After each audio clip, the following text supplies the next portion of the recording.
அனைவருக்கும் அஸ்ஸலாமு அலைக்கும். நான் உங்கள் முகமது. இன்னைக்கு A123 தமிழ் சேனல் என்ன பார்க்க போகிறோம்னா, கஸ்டமர் ஒரு மொபைல் கொடுத்துருக்காங்க. இதான் அந்த மொபைல். ப்ராப்ளம் என்னென்னா, சார்ஜ் நிற்க மாட்டேங்குன்னு சொன்னாங்க. மாடல் என்னென்னா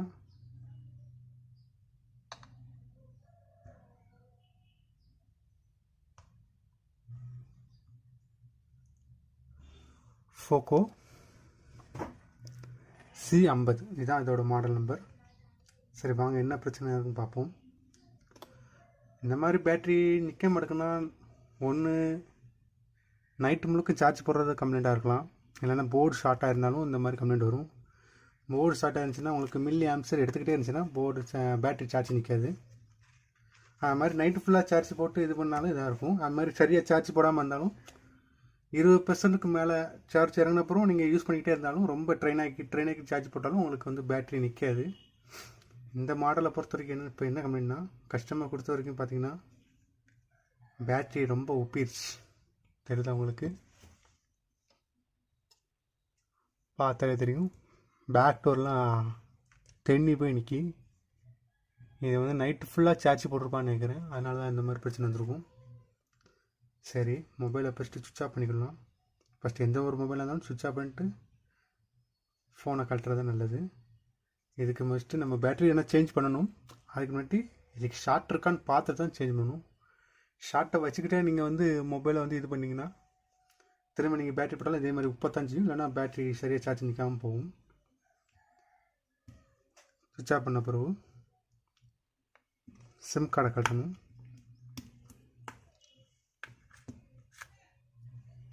சிம் கார்டை ஓரமாக வச்சுக்கோங்க. அதுக்கடுத்து எப்படி காட்டணும்னா, இந்த இருக்குதுங்களா சிம் கார்டு ட்ரைவ், இந்த இடத்துக்கிட்ட வச்சுக்கிட்டு கையை வச்சு இது பண்ணணும். ஏன்னா இந்த இடத்துல வந்து நமக்கு பேக் மூடி போடலை, டேரெக்டாகவே க்ளோசிங் மெத்தட்லாம் கொடுத்துருக்காங்க. பேஸ்ட் போட்டு ஓட்டுற மாதிரி கொடுக்கல, டேரெக்டாகவே கழட்டுற மாதிரி தான் கொடுத்துருக்காங்க. ஆனால் கொஞ்சம் கவனமாக இருக்கணும். பேக் டோர் கட்டுறதுக்கு முன்னாடி இங்கே ஒரு ஃபிங்கர் பிரிண்ட் இருக்குது. ஃபிங்கர் பிரிண்ட்டை கவனமாக பார்த்து கட்டணும். நீங்கள் பொசுக்குன்னு பிச்சு எடுத்துட்டிங்கன்னா ஃபிங்கர் பிரிண்ட் கட் ஆகினா திரும்ப ஃபிங்கர் பிரிண்ட் நீங்கள் மாற்றுற மாதிரி தான் இருக்கும். அதுக்கு ஒரு செலவு வச்சிரும். இந்த பாருங்கள், நகை இருந்துச்சுன்னா இந்த இடத்துல வச்சுக்கிட்டு ஒரு ப்ரெஷ்ஷிங் பண்ணிக்கிட்டு இப்படி எடுத்திங்கன்னா வந்துடும் ஆட்டோமேட்டிக்காக. அவ்வளோதான், ரொம்பலாம் கஷ்டப்பட வேண்டிய தேவையில்லை. வந்துருச்சா? அவசரப்பட்டு பொசுக்குன்னு தூக்கிடக்கூடாது, ஏன்னா ஃபிங்கர் பிரிண்ட் இருக்குது. ஃபிங்கர் பிரிண்ட் எப்படி இருக்குதுன்னு பார்த்துக்கணும். ஃபிங்கர் பிரிண்ட் இந்த இடத்துல இருக்குது. ஃபஸ்ட்டு இது ஸ்க்ரூவை பூரா காட்டணும்.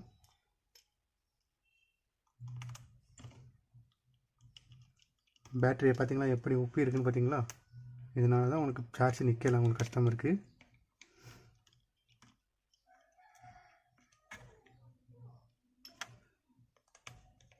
என்றைக்குமே எந்த மொபைலையுமே கழட்டும் போது நீங்கள் அவசரப்படக்கூடாது, பொறுமையாக கழட்டினா போதும். அது மாதிரி நீங்கள் இதானாலும் நீங்கள் வந்து பயப்படக்கூடாது. எந்த மொபைலை கழட்டுறதுக்கு முன்னாடி பயப்படக்கூடாது, தைரியமாக கழட்டணும். அப்படின்னா தான் உங்களால் இந்த செல்ஃபோன் ஃபீல்டில் வந்து நீங்கள் இது பண்ண முடியும். ஃபோனை கழட்டலாம் உடஞ்சிருமோ வச்சிருமோ அந்த மாதிரி நினச்சி நீங்கள் இது பண்ணக்கூடாது. நம்ம வீடியோ எப்போவுமே கொஞ்சம் ஸ்லோவாக தான் இருக்கும். ஆனால் உங்களுக்கு கஸ்டமருக்கு உங்களுக்கு ஆடியன்ஸுக்கு வந்து நல்லா பார்க்கும்போது நல்லா தெளிவாக தெரியணும், நம்ம சொல்கிற விஷயங்கள் வந்து கரெக்டாக போய் எல்லாருக்கும் சேரணும்காண்டி தான் நம்ம பொறுமையாக எல்லாம் செய்கிறோம். வேணா அந்த ஸ்க்ரூ கட்டுற வீடியோ கூட கொஞ்சம் ஸ்க்ரூ கட்டுறதை கூட கொஞ்சம் ஸ்பீடாக கட்டணும்னா காட்டுறேன்.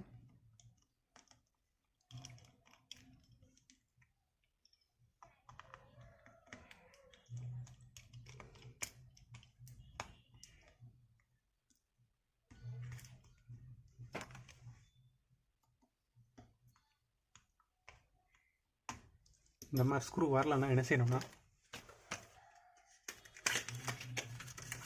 இந்த மாதிரி ட்விஷர் எடுத்துக்கணும். ட்விஷர் வந்து கரெக்டாக பிடிச்சிக்கிட்டு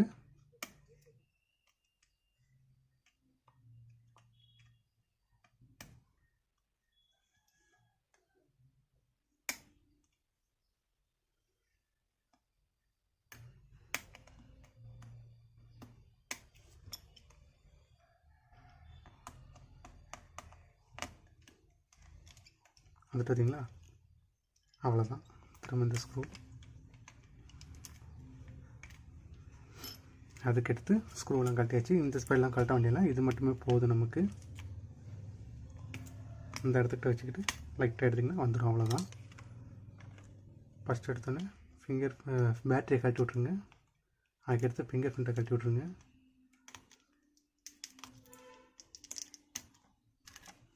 அவ்வளோதான்.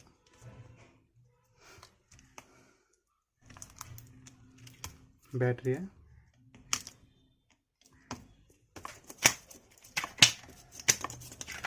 இது ஆல்ரெடி கழட்டின பேட்டரி தான், அதனால் டிஸ்பிளே மாற்றிருப்பாங்கன்னு நினைக்கிறேன். அதனால் நம்ம இந்த ஸ்டெப்பை வச்சு எடுத்துக்கலாம். கழட்டும் போது இங்கே ஒரு ஸ்டெப்பு இருக்கும், அந்த இடத்துல போய் நீங்கள் வந்து எதையும் போட்டு இந்த ரொம்ப போட்டு தண்ணீர் வைங்க, லைட்டாக இது பண்ணதே போதும். இதுதான் பேட்ரி. இப்போ ஷார்ட் இருக்கான்னு பார்த்துக்குவோம்.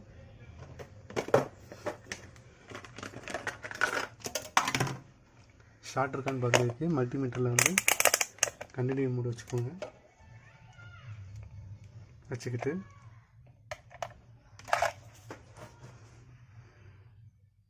இதில் இதான் ப்ளஸ் மைனஸ் போட்டிருக்காங்க, இந்த இடத்துல வச்சுக்கிட்டு அது பார்த்தீங்கன்னா ப்ளஸில் வச்சிங்கன்னா 525 கட்டுது. அதே மாற்றி வச்சா வெளிக்கட்டில். அப்போ ஓரளவுக்கு லைன் நல்லா தான் இருக்குது.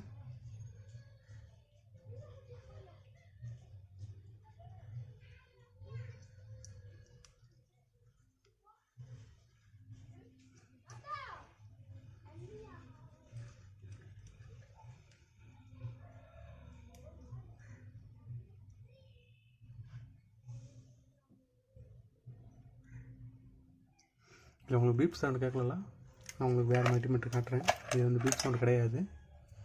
நம்மளோட இன்னொரு மல்டிமீட்டர் இருக்குது, பெயின் மல்டிமீட்டர், அதுலேயும் காட்டுறேன் உங்களுக்கு.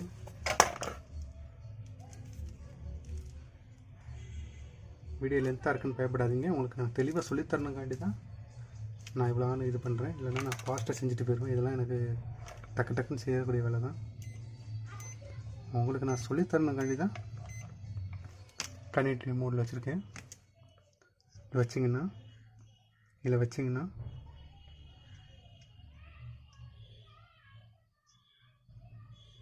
கட்டில் பார்த்தீங்களா வெளியே கட்டுதா,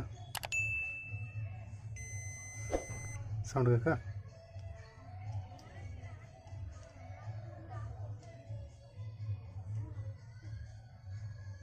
இதில் மட்டும் செக் பண்ண போதாது. நம்ம இப்போதைக்கு ஃபுல் ஷாட் ஆகலை, நார்மல் ஷாட் வந்து ஓரளவுக்கு ஆகலை. ஆனாலும் உங்களுக்கு மைனஸ் ஷாட் இருக்கான்னு பார்க்கக்காண்டி நம்ம டிசி சப்ளையில் வச்சுக்கிட்டு பேட்டரியோட கனெக்டர் என்ன கனெக்டர்னு பார்த்துக்கிட்டு, இதான் அதோட கனெக்டர்.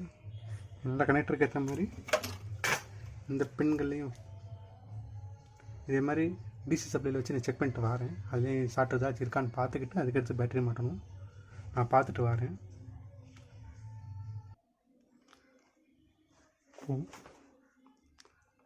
பூட் கேபிள், இந்த பூட் கேபிள் வச்சு நம்ம பேட்டரி வச்சு இது பண்ணி பார்க்கலாம். இதில் இதுக்குள்ளே பின் இது மாதிரி பின் இருக்கும், இதை வந்து இப்படி மாட்டிக்கணும்.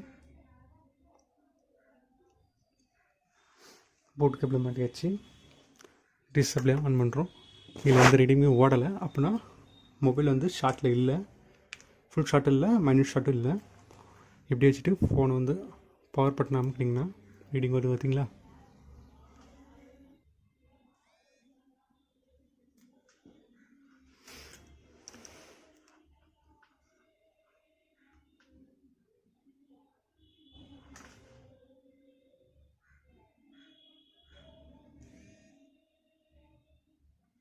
பார்த்தீங்களா.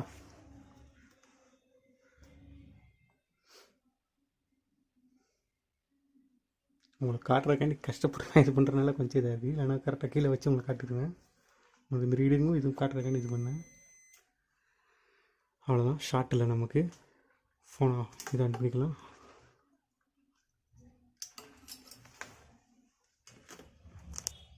சரி, நம்ம மல்டிமீட்டரும் செக் பண்ணியாச்சு, டிசி சப்ளை வச்சும் செக் பண்ணியாச்சு. மொபைல் வந்து ஷார்ட்டில் இல்லை, பேட்ரி தான் இதாக இருக்குது. பேட்ரி எவ்வளோ ஊதி இருக்குது பார்த்தீங்களா. வேறு பேட்ரி வாங்கிட்டு வந்துட்டு நான் அதை வந்து உங்களுக்கு வீடியோவில் மொத்தமாக காட்டுறேன். வீடியோ மொத்தமாக இது பண்ணுறேன். முக்கால்வாசி இது ஃபுல் நைட்டு பக்கம் சார்ஜ் போடுறதுனால அந்த பிரச்சனை ஆகிருக்கும். ஏன்னா பேட்ரி வந்து அதிகமாக ஒரு லிமிட் தானே எல்லாமே, நீங்கள் அதிகமாக சார்ஜ் போடுறதுனால அந்த பிரச்சனை வரும். சரி ஃப்ரெண்ட்ஸ், நான் பேட்ரி வேணுதுட்டு திரும்ப வீடியோ கண்டினியூ பண்ணுறேன். ஹலோ ஃப்ரெண்ட்ஸ், பேட்ரி வேணும்னு வச்சு பேட்ரி எப்படி செக் பண்ணணும்னா, இதுதான் பேட்ரி.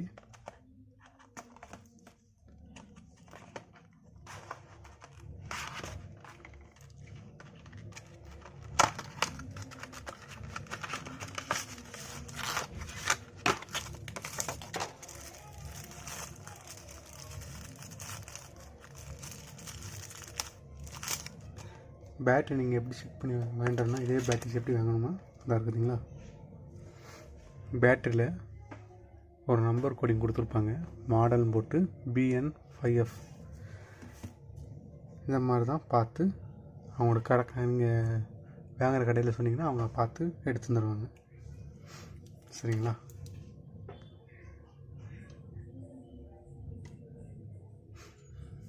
பேட்ரி வேணும்னா பேட்டரியை மட்டும் மாற்றினா மட்டும் போதாது, பேட்டரி வந்து செக்அப் பண்ணணும். பேட்டரி எப்படி செக்அப் பண்ணணும்னா,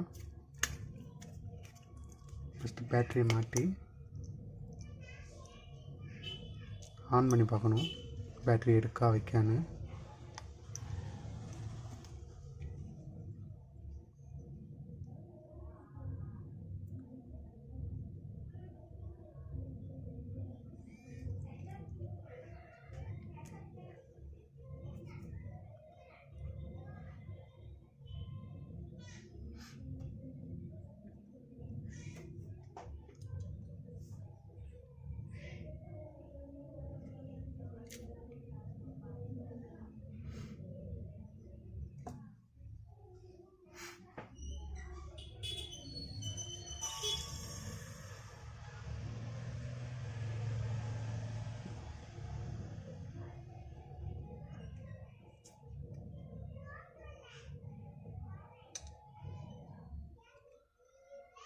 பேட்டரி மாற்றணுன்னு பேட்ரி ஃபோன் ஆன் ஆனால் மட்டும் நீங்கள் வந்து கஸ்டமர் டக்குன்னு கொடுத்துடக்கூடாது.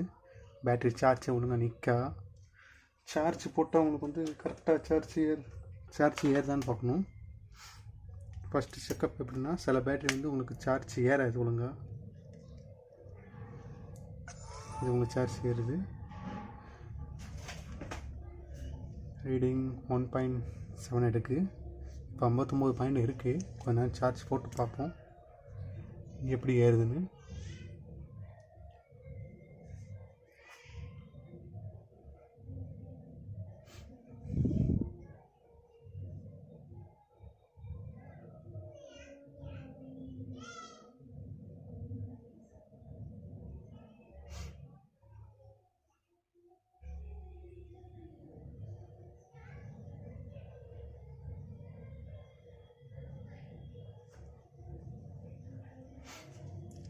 பாயிண்ட் இருக்குது. சார்ஜ் ஏறுதான்னு பார்ப்போம், 60 பாயிண்ட் ஆகுதான்னு பார்ப்போம்.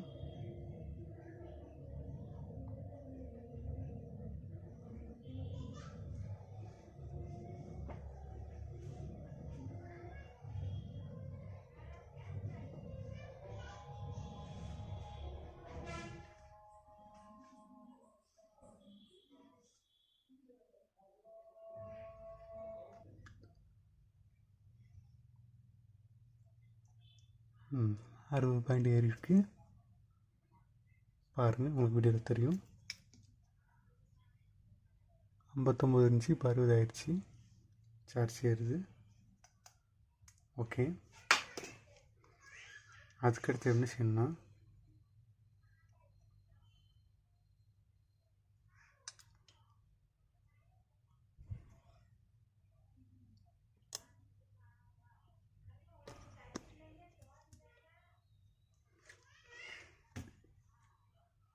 அடுத்து என்ன செய்யணும், கால் பண்ணி பார்க்கணும். ஏன்னா பேட்ரி ஆனாகவும் வைக்கும், சார்ஜ் ஏறும். ஆனால் சில மொபைல் என்ன செய்யும்னா, ஓவர் லோடு கொடுத்தா ஃபோன் ஆஃப் ஆயிரும்.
ஓகே,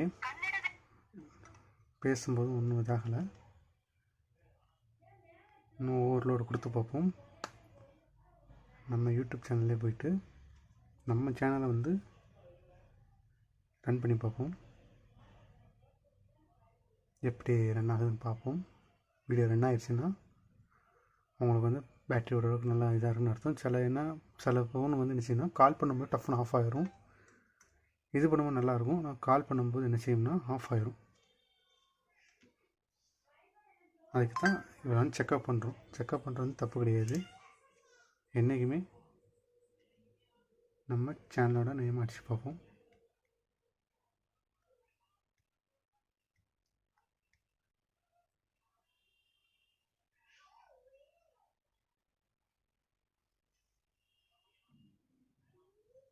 இதான் நம்ம சேனல். சப்ஸ்கிரைப் பண்ணிக்கலாம். ஆல் நோட்டிஃபிகேஷன் கொடுத்துக்கலாம். இது சேனல்.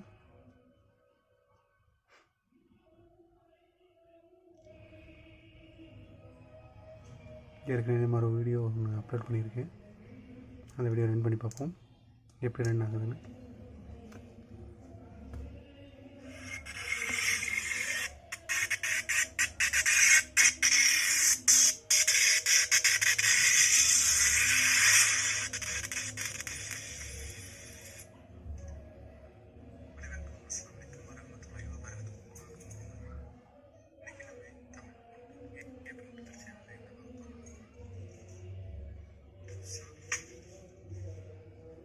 ஓகே, பேட்டரி சூப்பராக இருக்குது. பேட்டரி தான் ஆஃப் ஆகலை.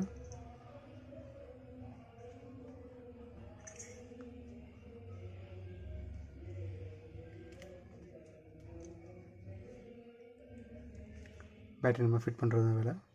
பேட்டரி எப்படி ஃபிட் பண்ணணும்னா பேட்டரி ரிமூவ் பண்ணிக்கோங்க. நெக்ஸ்ட்டு பேக்கில் ஒரு ஷீட் இருக்கும், எடுத்துக்கோங்க. இந்த மாதிரி ஷீட்டை எடுத்துக்கோங்க. எடுத்துகிட்டு இதை அப்படியே வச்சு லாக் பண்ணிடுங்க. அவ்வளோதான், முடிஞ்சிச்சு. பேட்டரி இன்ஸ்டால் பண்ணியாச்சா?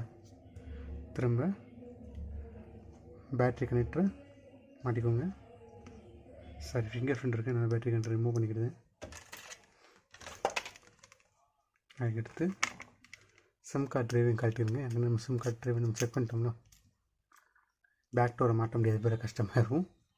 அந்த சிம் கார்டு டிரைவை கழட்டிக்கோங்க. இப்போதைக்கு பேட்டரி வந்து செக்கன் பிடிச்சிக்கிச்சா? என்ன செய்யணும்னா இந்த ஃபிங்கர் பிரிண்ட்டை அப்படி மாட்டிடணும்.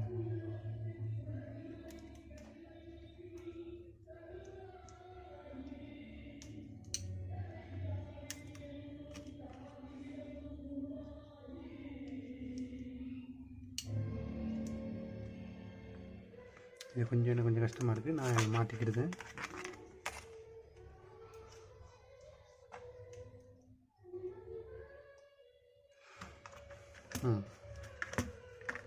மாட்டியாச்சு. Next battery மாட்டிக்கோங்க.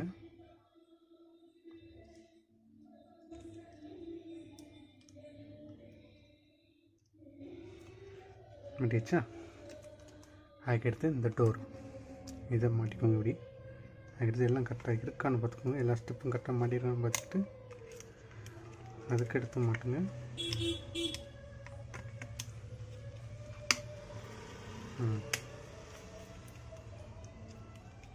அதுக்கடுத்து இருக்க ஸ்க்ரூ அப்புறம் மாட்டிடுங்க.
பேக் டோரை அவ்வளோதான் மாட்டிட வேண்டியதுதான்.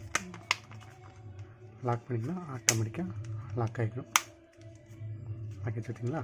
அவ்வளோதான். ஃபஸ்ட்டு எப்படி தண்ணி இருந்தது பாருங்க, இந்த பேட்டரி இருக்கும்போது எப்படி தண்ணி இருந்தது, இப்போ பாருங்கள் ஈஸியாக ஆகிடுச்சுங்களா? அது மாதிரி உங்களுக்கு அப்போ காட்டும்போது உங்களுக்கு தண்ணி இருந்ததுனால டக்குன்னு உங்களுக்கு எடுக்க முடியாது காட்டுறது. இப்போ வந்து பாருங்கள் வருதா? இவ்வளோ தான். பேக் டோர் ஓப்பன் பண்ணுறது இப்படி தான் வந்துருச்சா? இதே மாதிரி தான் திரும்ப மாட்டிடுவோம். சரிங்களா? இப்போ ஃபோன் ஆன் பண்ணி பாருங்கள்.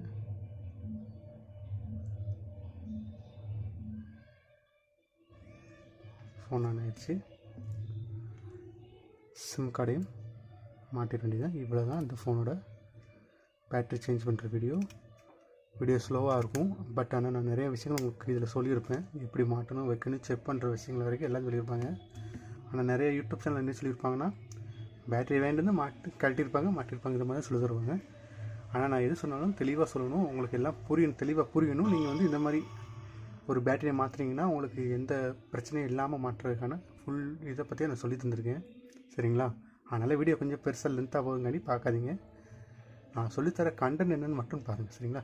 என்னோடய வீடியோ என்னோடய சேனலுக்கு சப்ஸ்கிரைப் பண்ணுங்கள், என்னோடய ஆல் நோட்டிஃபிகேஷன் கொடுங்க, கமெண்ட் பண்ணுங்கள், ஷேர் பண்ணுங்கள். என்னோடய வீடியோவுக்கு என்னோடய சேனலுக்கு கொஞ்சம் ஆதரவு கொடுங்க.